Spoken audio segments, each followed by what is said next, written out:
Hello everyone, teaching biology में हम सभी का स्वागत करते हैं। आज हम डिस्कस करने जा रहे हैं कुछ इंपॉर्टेंट मल्टीपल चॉइस क्वेश्चन जो कि बेस्ड होंगे इंटरनेशनल कन्वेंशंस एंड रेगुलेशन के ऊपर। जैसा कि आप जानते हैं, आपके सिलेबस के अंदर कन्वेंशंस एंड रेगुलेशन का पोर्शन दिया हुआ है, तो इसलिए ये लेक्चर हम लेके आए हैं। हालांकि हमने प्रीवियस लेक्चर्स में इसको अच्छी तरह से पढ़ा भी है और अभी हम डिस्कस करेंगे इसके जो भी क्वेश्चन बनते हैं इंपॉर्टेंट मल्टीपल चॉइस क्वेश्चन, वो जो बेस्ड होंगे यूएनसीईडी के ऊपर। यूएनसीईडी क्या होता है? United nation conference on environment and development. उसके बाद है CBD, convention on biological diversity. CITES का मतलब होता है convention on international trade in endangered species of fauna and flora. फिर है जी ट्रैफिक, ये वो ट्रैफिक नहीं है जो बाहर चलती है। The wild life trade monitoring network के बारे में जो क्वेश्चन बनेंगे। CCMS, convention on the conservation of migratory species. फिर है CAWT, coalition against wild life trafficking. और है ITTC है इंटरनेशनल ट्रॉपिकल टिम्बर ऑर्गेनाइजेशन, या फिर UNFF है, IUCN है, या फिर GTF है। इसी के रिलेटेड जो है क्वेश्चन अभी आप पढ़ेंगे, यहाँ पे देखेंगे। ओके, देखिए पहला क्वेश्चन जो लेके आया हूं मैं वो क्या है? Which among the following is not in official language of convention on biological diversity. पहला question, okay, convention on biological diversity ये एक मल्टीलेटरल ट्रीटी थी। ठीक है, आप जानते हैं ये एक मल्टीलेटरल ट्रीटी थी जो कि साइन हुई। कब हुई साइन? ये क्वेश्चन आता है। साइन हुई 5 जून 1992, 1992 में ये साइन हुई। और अगर हम बात करें इफेक्टिव कब हुई? 29 दिसंबर 1993 को ये इफेक्ट हुई। लोकेशन कहाँ थी? लोकेशन की अगर हम बात करें, ये थी Rio de Janeiro, Brazil, New York, United State, ये इसकी लोकेशन थी। ओके, और अगर हम बात करें लैंग्वेज, 6 लैंग्वेज थी। कितनी? 6 लैंग्वेज थी। पहली लैंग्वेज की अगर हम बात करें वो थी अरबिक। दूसरी की अगर हम बात करें वो थी चाइनीज़। तीसरी की बात करें वो थी इंग्लिश। चौथी की बात करें वो थी फ्रेंच के बाद 5वीं थी रशियन। और जो छठी कौन सी थी? स्पेनिश। ओके, स्पेनिश थी नंबर 6। तो यहाँ पे हमने जो डिस्कस किया, फ्रेंच भी थी, इंग्लिश भी थी, चाइनीज़ भी थी। कौन सी नहीं थी? वो नहीं थी तो जर्मन जो लैंग्वेज थी ये नहीं थी। ये क्वेश्चन मैंने देखा, ये गूगल पे भी मैंने सर्च किया और भी बहुत सारी बुक्स के अंदर मैंने देखा ये क्वेश्चन जो है बड़ा इंपॉर्टेंट है एग्जाम पॉइंट ऑफ व्यू, इसलिए ये क्वेश्चन मैं लेके आया हूँ। ओके, नेक्स्ट क्वेश्चन जो बड़ा इंपॉर्टेंट है, the HE targets were adopted by which of the following. HE targets की बात करें, इसका आंसर क्या आएगा? कब हुई? कन्वेंशन ऑन बायोलॉजिकल डाइवर्सिटी के टाइम, द जोहान्सबर्ग समिट के time, local agenda 21, none of the above. तो इसका जो आंसर आएगा वो क्या आएगा? जो HE टारगेट अडॉप्ट हुई bye convention on biological diversity. ठीक है ना, CBD की बात करें अगर हम, कन्वेंशन ऑन बायोलॉजिकल डाइवर्सिटी के टाइम जो है HE टारगेट को लाया गया। और यहाँ पे क्वेश्चन ये भी आ सकता है कि ये कौन सी कॉप में आई? ठीक है ना, ये आई थी COP 10 में, जो कि हेल्ड हुई थी कहाँ पे? At Nagoya. कहाँ पे? नगोया के अंदर। और नगोया कहाँ पे है? नगोया है जापान के अंदर।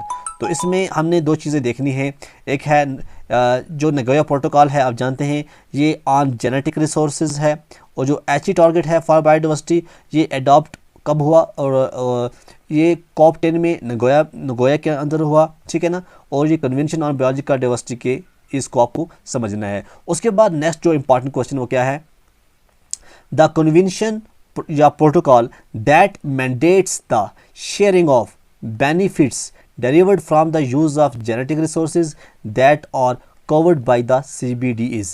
अगर हम कन्वेंशन ऑन बायोलॉजिकल डाइवर्सिटी की बात करें, इसमें जो प्रोटोकॉल हमें बताता है कि जो sharing of benefits derived from the use of genetic resources, ये किसके अंडर आता है? ये आता है नगोया प्रोटोकॉल के अंदर। किसके अंदर आता है? Nagoya protocol. ओके, जो नगोया प्रोटोकॉल है ये ऑन एसेस, किसके assess?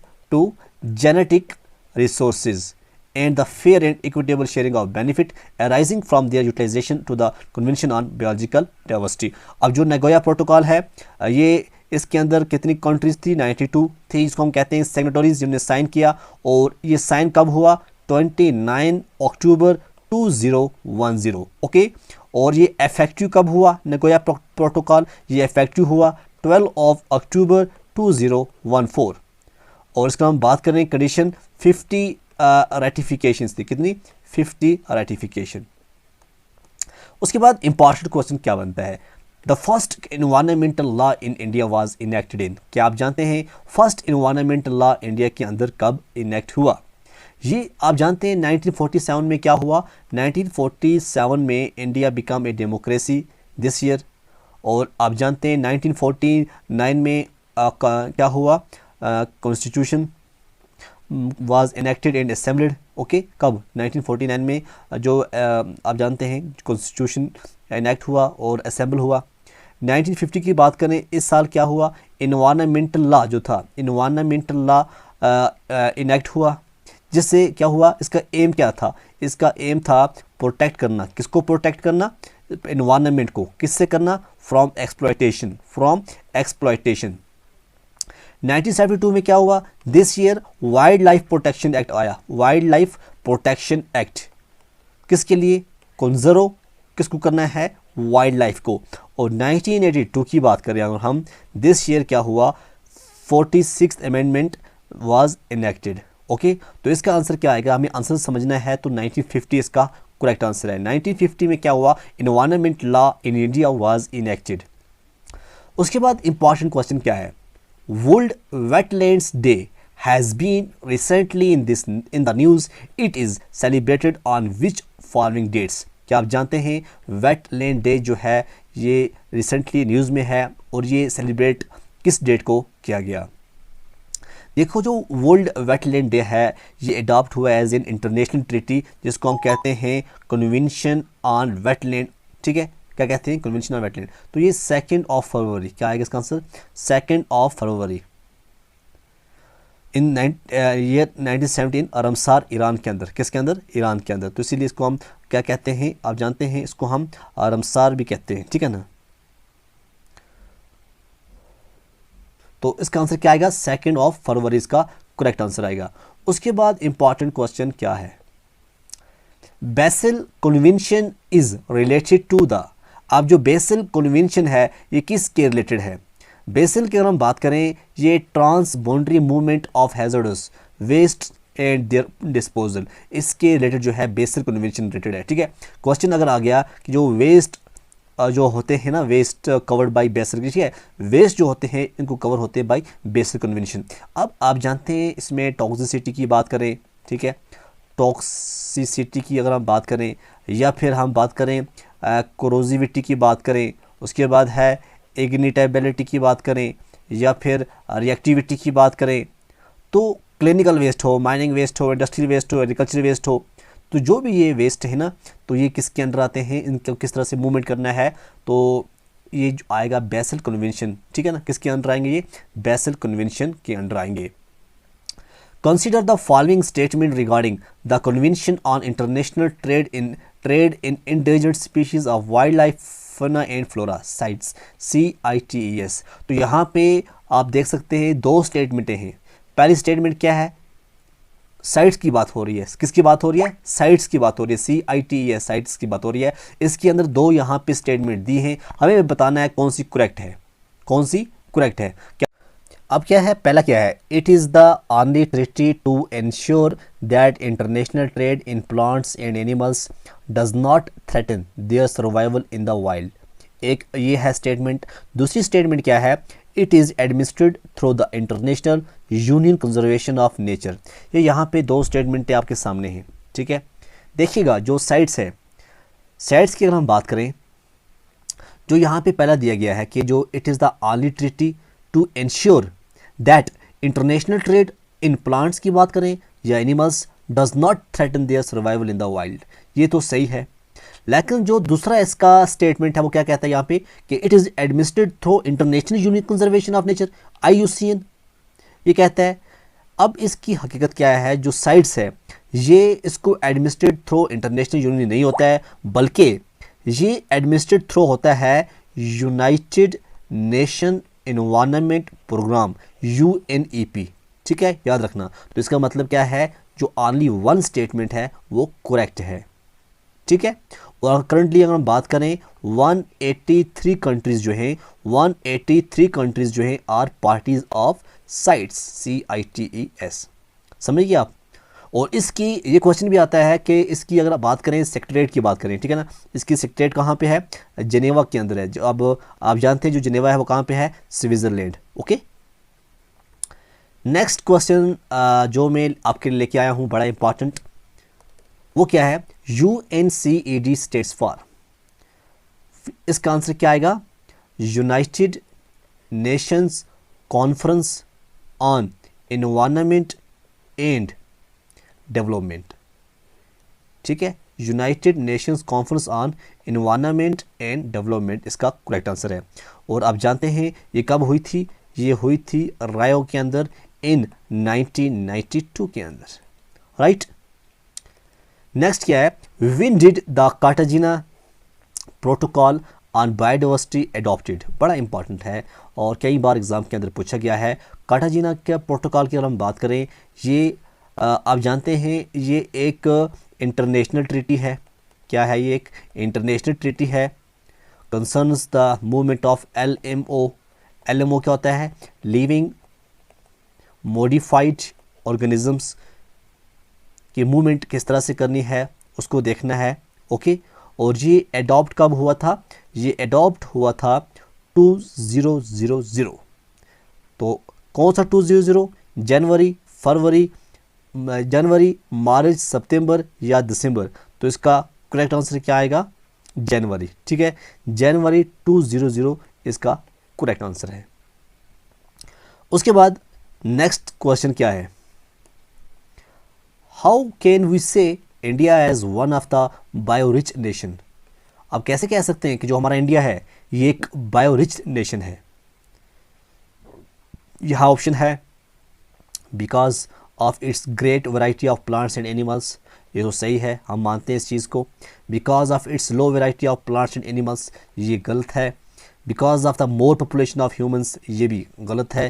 Because of more population pollution, ये भी गलत है। तो आंसर क्या आएगा, because of its great variety of plants and animals इसका करेक्ट आंसर है। नेक्स्ट इंपॉर्टेंट क्वेश्चन क्या है, how many mega diverse countries are there in the world. How many mega diverse countries are there in the world. तो इसका answer क्या आएगा, 17। क्या आएगा, 17। 1998 conservation international identified 17 mega diverse countries. Okay, उसके बाद क्या है, which convention adopted for the protection of ozone layer. क्या आप जानते हैं कौन सी कन्वेंशन जो है ये अडॉप्ट की गई प्रोटेक्शन ऑफ ओजोन लेयर। तो इसका आंसर क्या आएगा, मॉन्ट्रियल कन्वेंशन। ठीक है ना, अब मॉन्ट्रियल कन्वेंशन जो है इसका करेक्ट आंसर आएगा, कौन सी, मॉन्ट्रियल कन्वेंशन। ओके, तो क्या आप जानते हैं जो ओजोन लेयर है, ये ओजोन लेयर जो है क्या ये स्ट्रेटोस्फीयर के अंदर आती है या फिर लिथोस्फीयर के अंदर आती है या फिर किसी और पार्ट के अंदर आती है। इसका मुझे कमेंट में बताइएगा जो ओजोन लेयर है वो कहाँ पे है।